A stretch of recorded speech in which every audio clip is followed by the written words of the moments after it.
half-ass off-grid here again. So let's say you got your deer. What do you do with the shanks? You know, the forearms, the calves. Well, a lot of people like to make osso buco, which is a really good little Italian dish. But today, we're just gonna straight up braise these and pan roast them. And we'll probably make up some risotto or something fun like that. So let's get started. We're gonna brown up our deer shanks. This is off of the second doe I got this year.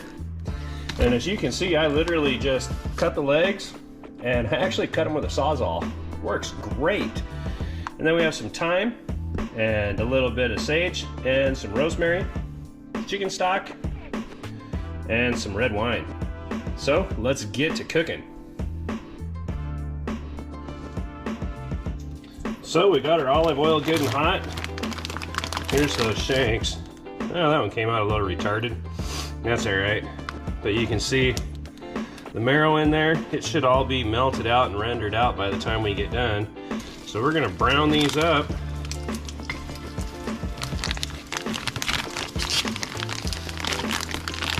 So that they stick together nice for us.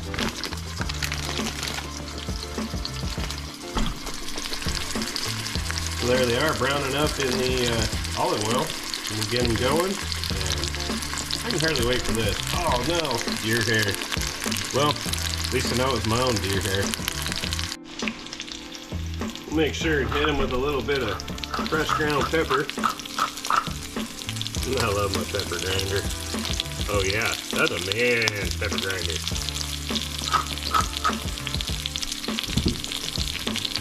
And a little pink salt. It's alright if it gets in the oil because we're going to eat the oil too.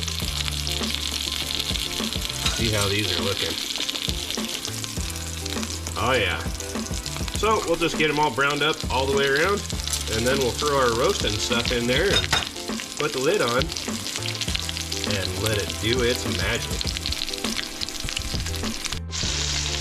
While these are doing their thing, this little jewel right here is a very small Carpathian garlic. We got it from a garlic farm just south of our cabin, and it is the best garlic I've ever eaten in my life. I went there, they actually had a garlic tasting, and we got to try about six to eight different varieties. Everything that tasted from like a apple with garlic highlight, all the way to this Carpathian garlic, which is very strong, almost a little on the hot side, but the flavor is superb. We're gonna peel up a few of these and drop in while we get it roasting, as soon as everything's all browned up. Don't know if you can see that, but oh my gosh.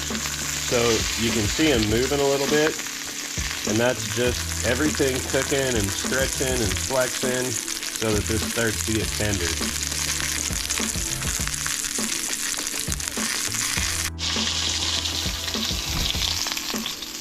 Look at that marrow there starting to soften up and run in there. And that's where a lot of your flavor is going to come from right there.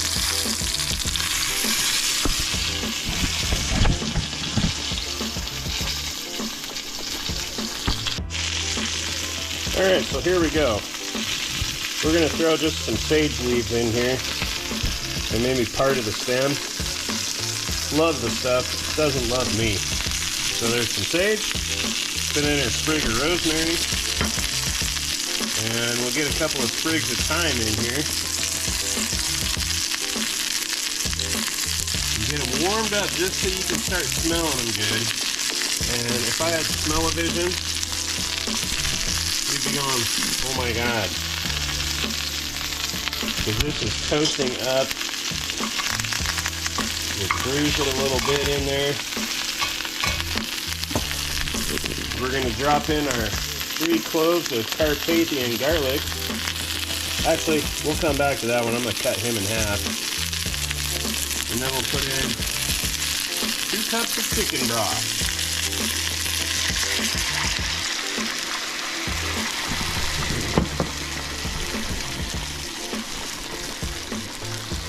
And we're going to put in half of our wine. We might need some of that later to add some liquid. And we're going to get this boiling. We're going to push it all down. We're going to put a lid on it. And it's going to hang for a while. Probably about 45 minutes. And here's our about halfway check-in. You can see the lid doesn't fit real tight on the cast iron skillet. We don't really care because everything is reducing down and it's just stewing away, and oh my god, yeah. I think it's gonna be just fine. Just fine. Stew away, my happy shanks. Stew away.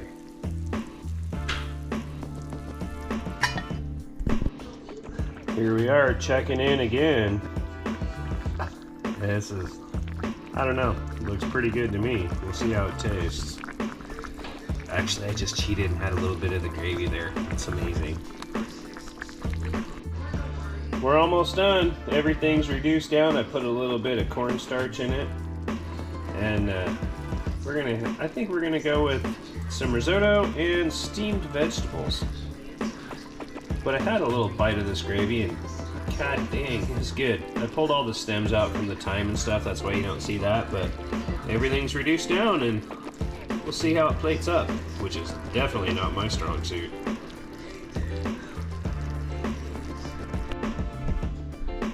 Still want to grind those shanks? I don't think so, not after this recipe. Deer shanks, risotto, and steamed vegetables for the win.